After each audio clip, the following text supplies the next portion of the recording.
almost 5,000 years ago.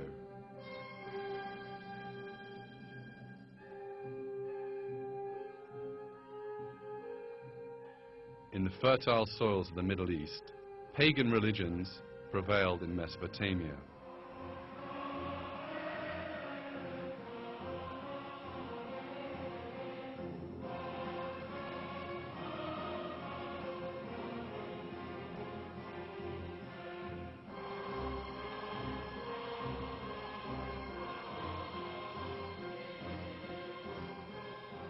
These pagans generated a number of myths and superstitions about the origin of life and the universe.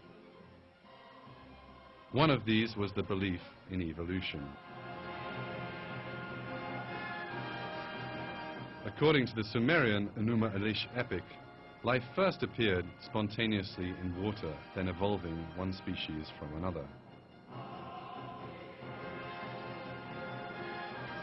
Many years later, the myth of evolution found fertile ground in another pagan civilization, ancient Greece. Some Greek philosophers, calling themselves materialists, accepted only the existence of matter and counted matter as the original source of life. Consequently, they resorted to the myth of evolution, inherited from the Sumerians, to explain how living beings came into existence.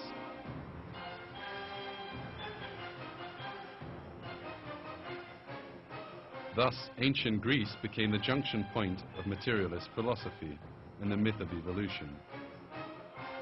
The pagan Romans later cherished this heritage.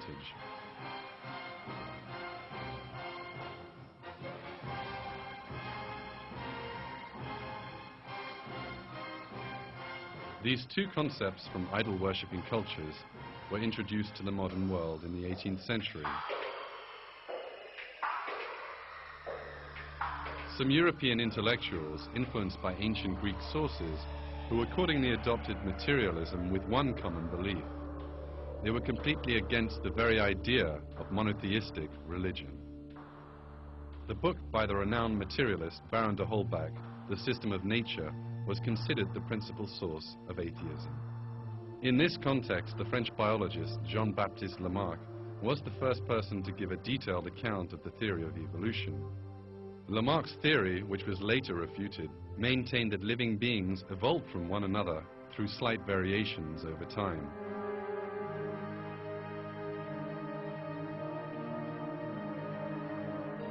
It was Charles Darwin who repeated and popularized Lamarck's views, albeit in a slightly different form. Darwin revealed his views in England in 1859 through the publication of his book, The Origin of the Species.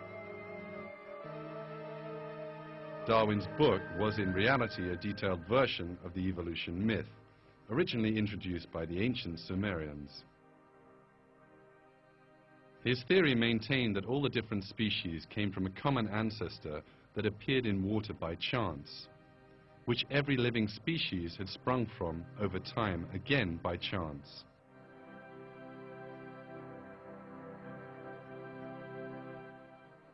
This assertion of Darwin was not based on clear scientific grounds, and hence was not extensively adopted by the scientists of his time. Paleontologists in particular were aware that the entire theory was largely a figment of his imagination.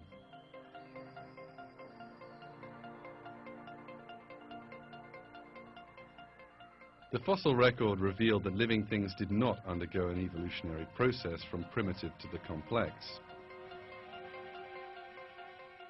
Even the living things which lived hundreds of millions of years ago possessed the same complex structures of their counterparts living today. There was no trace of transitional forms that Darwin assumed to have existed and which were supposed to link one species to another.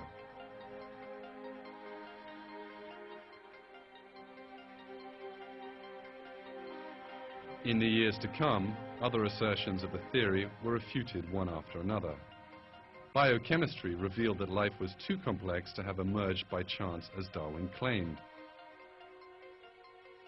It was realized that even the random formation of the simplest protein molecule was impossible, let alone a living cell itself.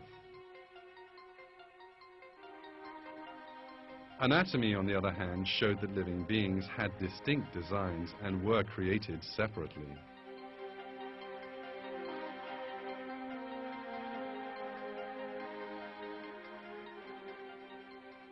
In brief, Darwin's theory lacked a scientific basis. However, the theory was quick to gain political support, since it did provide the so-called scientific basis for the dominant powers of the 19th century.